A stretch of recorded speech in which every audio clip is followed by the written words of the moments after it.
50 बोकारो सहित आसपास के लोगों के लिए मिनी बैद्यनाथ धाम की तरह यहाँ की पौराणिक महत्ता और मान्यताएं इसे आस्था का केंद्र बनाती है। कहते हैं कि भगवान विष्णु जी के चरण यहाँ पड़े थे, जिनके पद चिन्ह आज भी यहाँ देखे जा सकते हैं।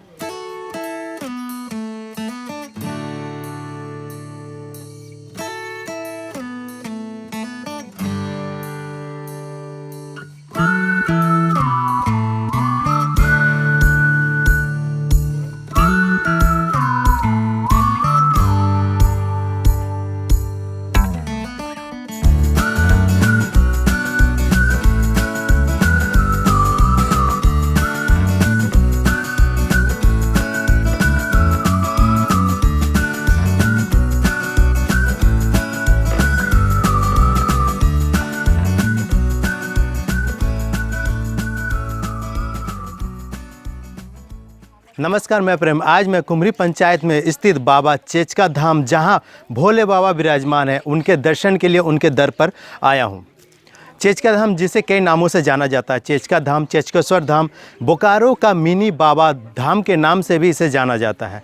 यहाँ बाबा भोले के दर्शन करेंगे और मंदिर में विराजमान सभी देवी देवताओं के दर्शन करेंगे। साथ ही भगवान विष्णु के पद चिन्ह और पत्थरों पर लिखी गई विशेष प्रकार के अभिलेख को भी देखेंगे और ये भी जानेंगे कि अभिलेख कब का है और अभिलेख किस लिपि में लिखी गई है। उससे पहले जानते हैं कि यहाँ कैसे आ सकते हैं। चेचका धाम पहुंचने के लिए रास्ते कई हैं। चास धनबाद रोड पर काला पत्थर से पूर्व की ओर बनी पक्की सड़क चेचका धाम के लिए जाती है। वहीं चास से बिजुलिया के ओर जाने वाली सड़क के माध्यम से भी यहाँ पहुँचा जा सकता है। बिजुलिया मोड़ के पहुँचने के पश्चात डुमरदहा की ओर जाना पड़ता है। डुमरदहा से चेचका धाम भक्तों को आधा घंटा में पहुँच सकते हैं।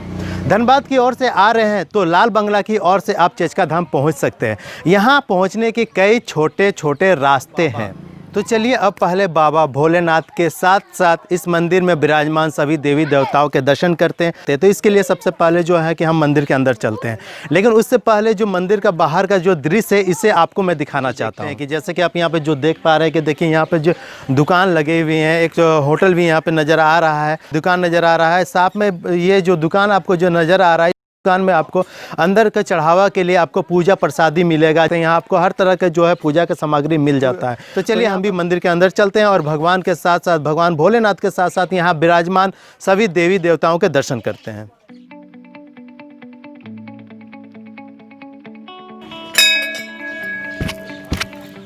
तो लीजिए हम मंदिर के अंदर आ चुके हैं। मंदिर के अंदर का आंगन में परिसर में आए हुए आप जैसा कि देख सकते हैं कि चारों तरफ जो है यहाँ पे मंदिर ही मंदिर दिख रही है।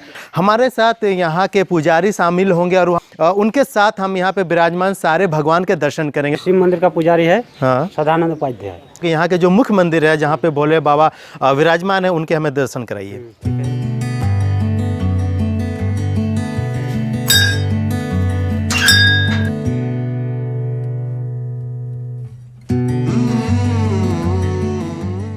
तो पंडित जी, ये जो हैं यहाँ के मुख्य देव भगवान है बाबा भोलेनाथ, जिनके दर्शन के लिए लोग दूर दूर से यहाँ पे आते हैं। तो इसकी क्या महिमा है?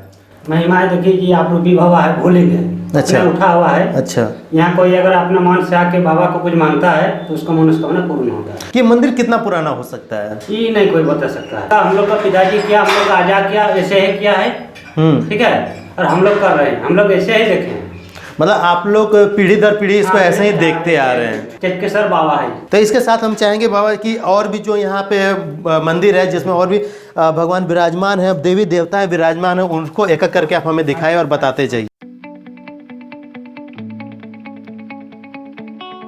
ये एक और मंदिर है जहाँ माता पार्वती को स्थापित किया गया है और ये मंदिर भी प्राचीनतम है कि इसको बाद में बनाया गया है? नहीं, प्रतिष्ठित किया हुआ। ये प्रतिष्ठित किया हुआ मंदिर है। माता पार्वती का मंदिर ही प्रतिष्ठित है। ये मंदिर माता का प्रतिष्ठित हुआ है। चलिए अब बजरंगबली भगवान जो यहाँ पर है विराजमान जो है उनके दर्शन करते हैं। ये बजरंगबली है, इनकी क्या महिमा है यहाँ पर? इसका स्थापना किया गया है। इसका स्थापना किया गया है यहाँ पर। ये लगभग कितने दिनों पहले किया गया होगा? ये लगभग मैंने 8-10 साल पहले। देखिए यहाँ पे जो है पंडित जी हैं एक पेड़ के बारे में बता रहे हैं। ये प्राचीन पेड़ है और इस पेड़ के पीछे की कहानी जो कथा क्या है वो भी बताएंगे हमें।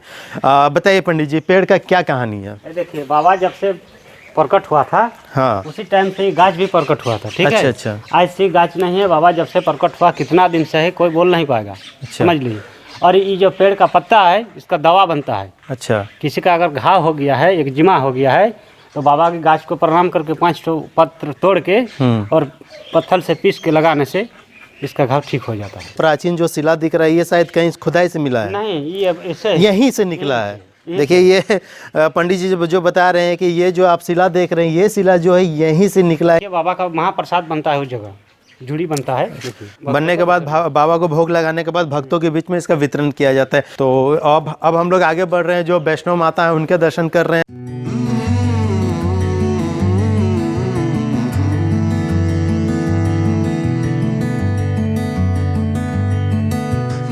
और चलते हैं आगे, यहाँ बहुत सारी मंदिर हैं तो एक एक करके सारी मंदिर का दर्शन करते हैं। तो अब हम लोग जो है हरि मंदिर आ चुके हैं।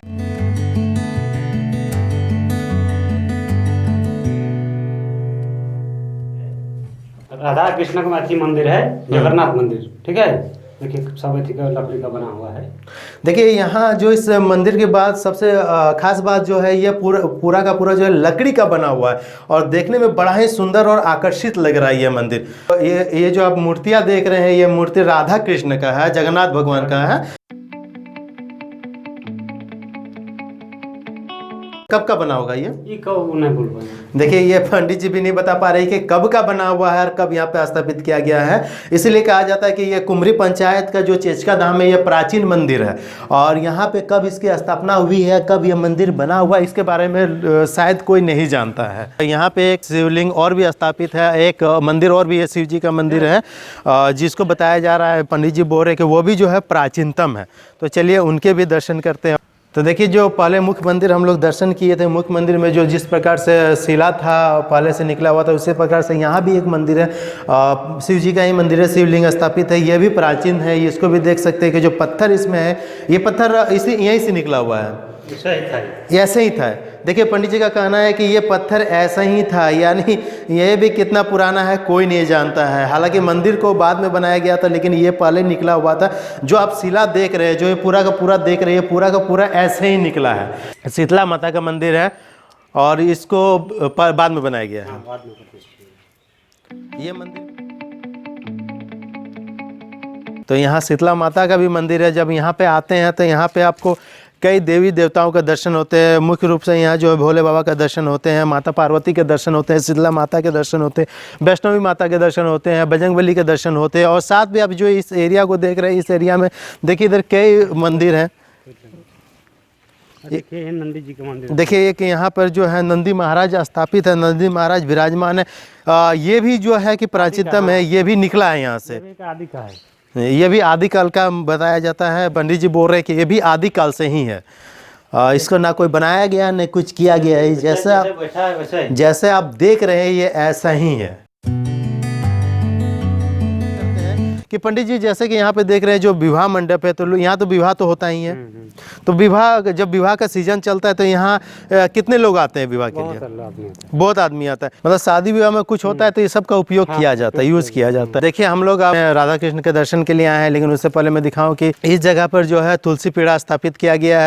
अब ये जो देख रहे हैं ये राधा कृष्ण का मंदिर है। और पंडित जी से मैं जानना चाहूँगा कि पंडित जी ये राधा कृष्ण का जो मंदिर है ये कब बनाया गया है? सब ये 4-5 साल होगा। देखिए आप लोग को मैं बताऊं कि हमारे साथ जो है चेचका धाम के मेन पुजारी जो है वो भी बने हुए हैं। ब्रह्मानेश्वर महतो नाम है। हम ये रहते हैं, यहाँ ओंकार मंदिर है, इन्हीं का हम लोग उपासना करते हैं। ये बहुत दिन का पुराना है। तो देखिए बाबा जो बता रहे हैं यहाँ पे ओंकार मंदिर है, तो चलिए इनके भी दर्शन करते हैं। आइए बाबा इनके।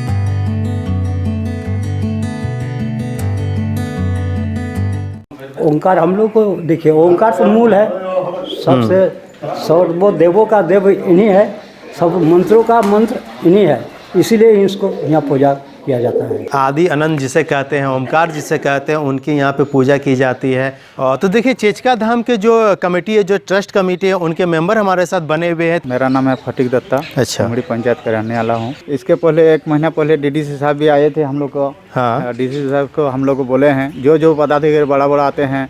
उसके बाद हम लोग को पूर्व मुख्यमंत्री भी रघुवर दास भी आए थे, चेचका मंदिर में पधारे थे। हम लोग से उससे आग्रह किए हैं, जो मंदिर ये हम लोग का बहुत बड़ा मंदिर है, बहुत दूर दूर से आदमी भक्त लोग आते हैं। इसको सुंदरीकरण हो जाने से हम लोग का अच्छा रहेगा। और तो हमने यहाँ जितने भी मंदिर और मंदिर में विराजमान सारे भगवान के दर्शन किए और सावन में प्रत्येक सोमवार को यहाँ श्रद्धालुओं का मेला सा लगा रहता है।